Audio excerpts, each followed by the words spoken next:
Wow. Thanks a lot. Save some for the end.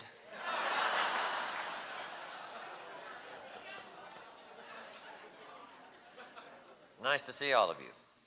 How many of you have never seen me before? This is your first time? Wow. Big percentage. Well, I'm just delighted to be here. It's nice to be back. It says something to be invited back. Doesn't say everything, but it says something. Maybe it says, let's give him one more chance. See if he can get it right this time. And my congratulations to all of you, right, that did the extra work to get here. Made the calls, walked the streets, knocked on the doors, did the meetings, talked to the people, and paid the price. I appreciate that. The big price, of course, being your time to be here. But you're the cream of the crop. You're the ones that are out there doing it and leading the way, picking up the task. And I appreciate that. For someone like me, it's very exciting to have a chance to talk to a group like you because it is unquestionably the most fertile of mental soil in which to drop the seeds of ideas.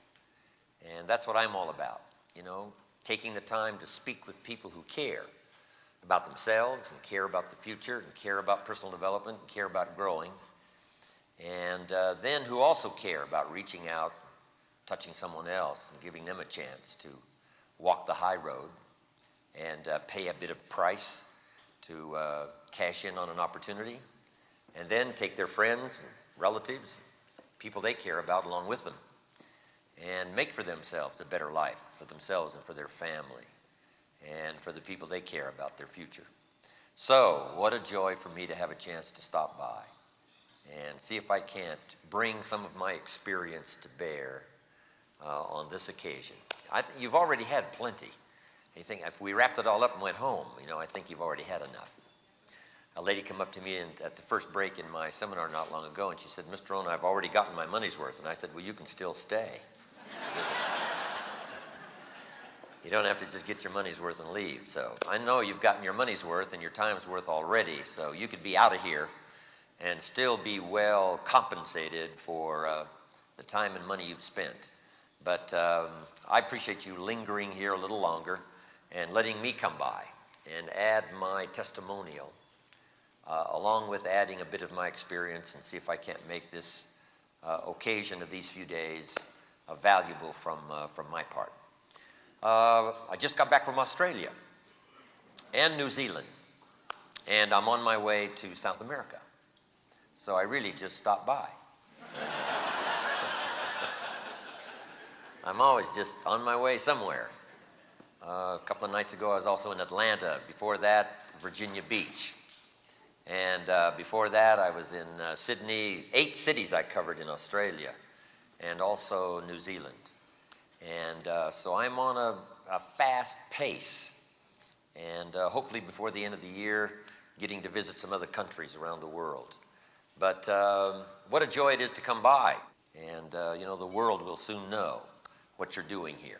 Sometimes when you're off doing it in a quiet location, when you're off doing it in a small meeting, when you're off telling the story in someone's living room that hasn't got the dimensions of this room here today, and you're telling it to, just a handful of people that are listening, or one-on-one. Sometimes it seems like, it's just a small part, but the opportunity to get together like this lets you know that whatever you're doing out there is a small part of something much bigger than you are, much bigger than I am, much bigger than all of us are combined. And that's what you want as far as the drama of your life is concerned, to be a part of something bigger than you are. But for you that have paid the extra price, done those extra meetings, and worked extra hard, my congratulations to you. Because I know what it's like. I've been out there putting together my own enterprises for the last 40, 45 years. And I know what those early days are like. But part of it is your camaraderie with each other, chance to be able to call each other, lean on each other's experiences, and to be able to see a bit more of the vision collectively that you couldn't see for yourself personally. And for your notes today, that one of the causes we have is to help people see themselves better than they are before they can see it for themselves. Help them to see the vision through our eyes before they can see it for themselves. One of my father's close friends in Idaho, Jack Simplot, Idaho's billionaire. I don't know, he's worth about $1.5 billion. He and my father have been friends for about 45 years, a long time. And Jack's quite a character, 88, 89 years old, still going strong. He produces French fries, among a lot of other things. Ray Kroc was one of his close friends. And one of Jack's customers is McDonald's. In fact, that's probably the only customer you need, right, is McDonald's, if you're making French fries. But, Jack is a billionaire, and I just love to be around him. I love to shake his hand. Not many times you have a chance to have a $1 billion handshake, right? I found out what the $1 million handshake was all about, but the billion, I'm telling you, you can feel it. It's heavy, heavy. So Jack has got a $1 billion handshake. But we're now in tune with talking billions. But now beyond billion is trillion. Sad to say, America is what? $4 trillion in debt. And I'm not sure I understand what $1 trillion is. But I'm sure $1 trillion here, $1 trillion there, it starts to add up.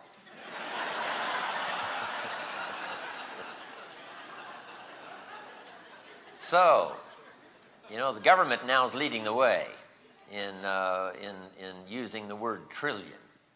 But one of these days, some company is going to move up in as we break into the 21st century, some company is going to break into that awesome, awesome number. I don't know how far it's going to be or who it's going to be or how big it's going to be, but the magic trillion. But whether it's trillion or whether it's billions or whether it's millions, opportunity was never greater. And I'd like to have you start your notes with this. My view of the 21st century. Number one, unprecedented opportunity. Unprecedented opportunity. Now that the walls have come tumbling down, communism is in disgrace. The two major questions that the philosophers have been wrestling with the last 6,000 years, here they are. Number one, what constitutes a good government? It's been the big debate among philosophers for the last 6,000 years. How best to govern the people? Hitler said, I've got it, right? A master race to run the rest. And we found out how diabolical that was, right? Took 50 million lives to get him stopped and to get his fingers from around our throat. What an awesome devastation that was for the whole world. We called it World War II, primarily to stop this diabolical character from exercising his political judgment, not only on his own country, but he tried to inflict it on the whole world, along with his desperate cohorts.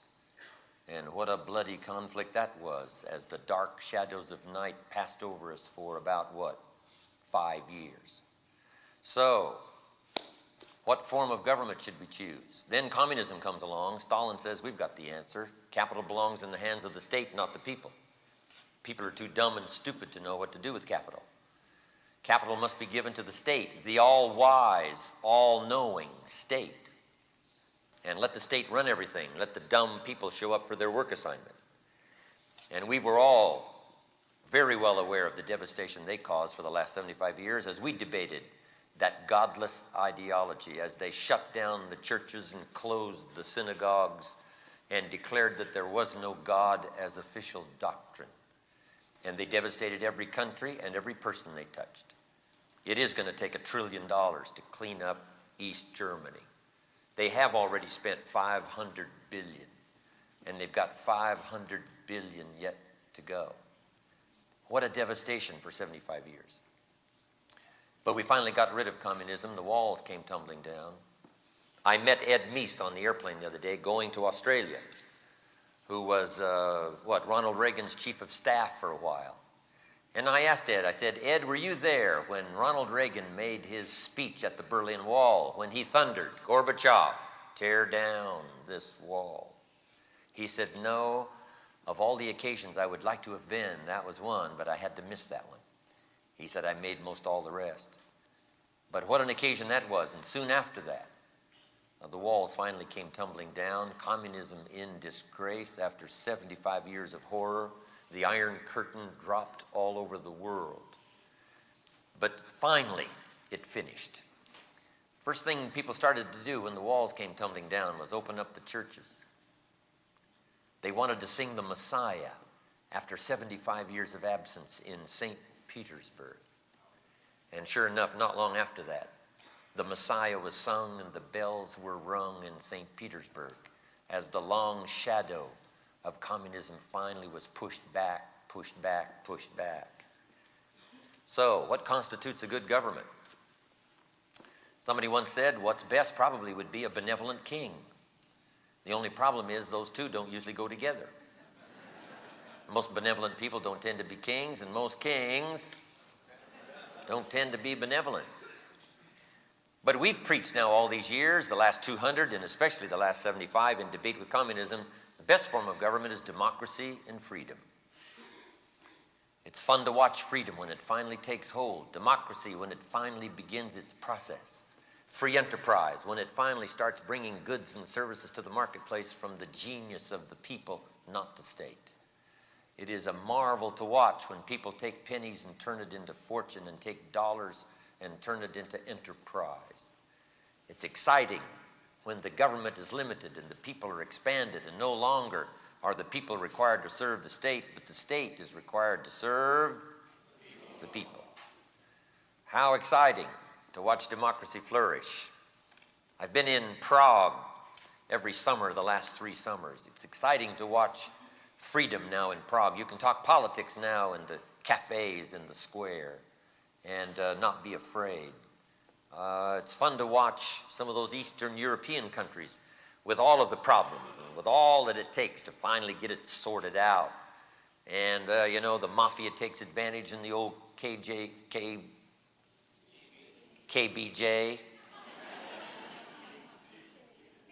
KJB. What is it? KBG.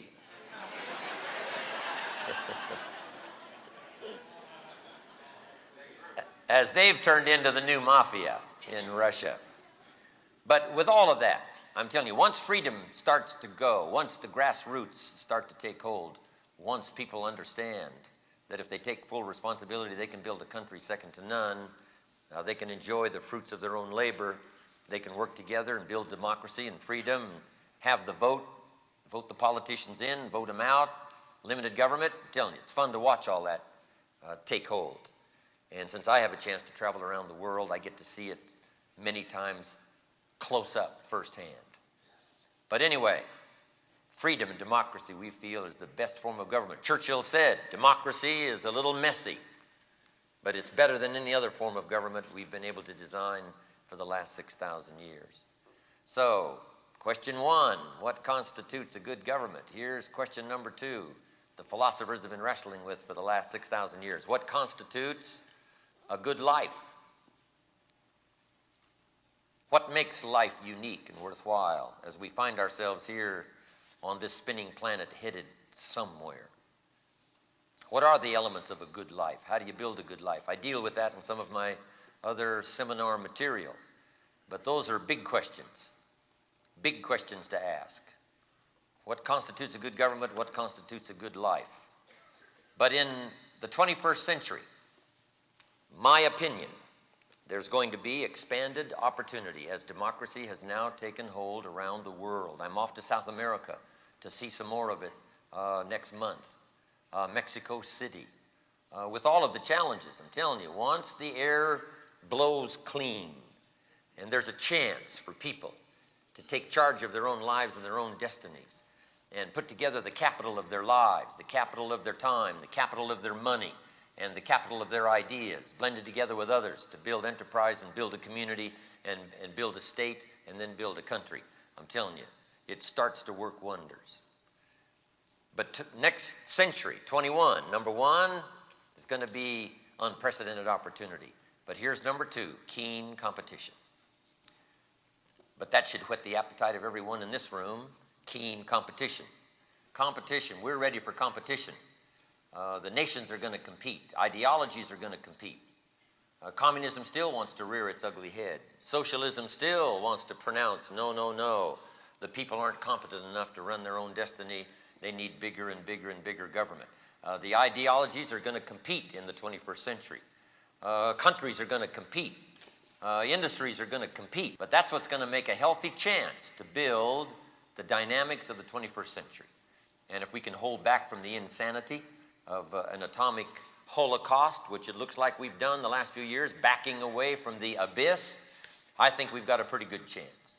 At least I'm telling my grandchildren and my children that the chances were probably never better. Now, the dangers are not that far away, but the chances were never better for reason to prevail and for opportunity to be spread around the world among 5 to 6 billion people that inhabit the globe. We've got the best chance. Now, it doesn't mean that we're not going to blow it, but at least we've got a chance. Here's a unique thing about the beginning of the 21st century. We haven't messed it up yet. That's the unique part about waking up in the morning. Here's what you want to do is get up early, right? Be thankful in the early part of the day that you haven't messed it up yet. You've got a clean day to write a clean script, a chance to correct some mistakes of the past, a chance to capture some vision of the future, and a chance to write some real script about life, your life, and enterprise, and your participation as you march on down the road. So we've got a chance, 21st century. We've got a chance the next millennium. We've got a chance the next decade. And here's what I'd like to have you consider: getting ready the next 4.5 years for the 21st century. That's what part of this proceedings is all about. Not just to build a company, not just to build an enterprise here, but for all of us to get ready with our families and with the people we care about to march with confident steps into the 21st century. So that's what we're here about. That's why we want to learn. That's why we want to study. That's why we want to grow. And that's why we want to take the time to sharpen our pencils, open up our journals, and one more time, listen intently to the testimonials. Listen intently to each other. Listen intently to the conversations. Listen intently to what's delivered at this podium. Listen intently to see if we can't hear the call, to see if we can't hear the refinement of ideas that can help shape our lives for the future. So I'm just delighted to be here. This is a strategic moment in time in this young company's history. It's a strategic moment in the world. It's a strategic moment in history. And if you can capture the essence of the moment, the drama of life as it now touches you, and some of us have been participating for a while, right? I got some gray hair to prove I've been here for a while. But we've got a while to go. But here we are at the wind-up of one century and the beginning of another. Also at the launch of a new enterprise, a new company, a new vision, a new chance, a new opportunity, some new products, some new ideas, some refinement. And you've gotten caught up in an early drama here of a company that's on the march and that's on the move. I'm sure you can sense that. Sometimes people can't get a sense of it until the time has passed and they have a chance to look back. But then there are those special people, and I would assume that you are those special people that haven't just looked back, but you've been looking forward, and you've been able to say, I think I have dropped in at the right time. I think I have made contact with the right people at the right time for the right moment at the right part of the century, the right piece of the industry, and I'm sure that that's why you're here. You have that sense that if all goes well, and be the good Lord willing, and we do our job well, if circumstances will smile upon us, if life will give us a chance as life has given others a chance, we will do the right things with this opportunity. We will do the right things about our own lives and our family. We will do the right things about the gifts that we have, and the information that we've got, and we will wisely weave that like a fabric of future. And we'll start doing it better and better every day. That's what this meeting is all about. And that's why I'm glad I was invited to come by here and participate in that. I call this high drama. You know, I have a chance to travel around the world, and there are some times when I have a chance to participate in what's called high drama. And as I got here last night and heard the buzz and met some of the people, had a chance to slip away and rest a little bit, I couldn't wait to get here today and be a part of all of this. To look into your faces with keen interest, to watch your response with more interest, and to see if I couldn't blend a bit of my talent with yours and use this occasion to gather up ourselves, our gifts, and gather up this idea and this cause and see if we couldn't move it along the way so that very soon we'll be able to look back and say, what an extraordinary bit of time this has been. What an extraordinary first year. What an extraordinary couple of years. As this drama touched our lives, we said yes. We started participating. We rolled up our sleeves. We went to work. We put in the time. We put in the effort to see if we couldn't blend our spirit with others and make it something unusual and make it powerful. Destiny is here. Of course, it's possible to mess it up. That history reads like that for the last 6,000 years. But with all of the factors going here, there's no reason to do that. There's no reason that every problem can't be solved. There's no reason that every, hitch can't be taken care of. There's no reason why, as this whole thing starts to unfold, that we can't each take a piece of it and say, hey, I'll solve my piece. And then the leadership will solve their piece. The company will solve whatever problems they have to solve. And my organization, we'll get that in line so that each person takes a piece of it. And then the drama starts to take shape. And that's already happening. It's fun to watch. I'm in touch here, seeing what's going on. And I couldn't be more delighted with what's happened so early, so fast, so quick. And all of that is due to your participation, your interest, blending your life with the lives that got this thing going. And I'm just delighted to be a part of it. So glad I got a chance to come by. All right.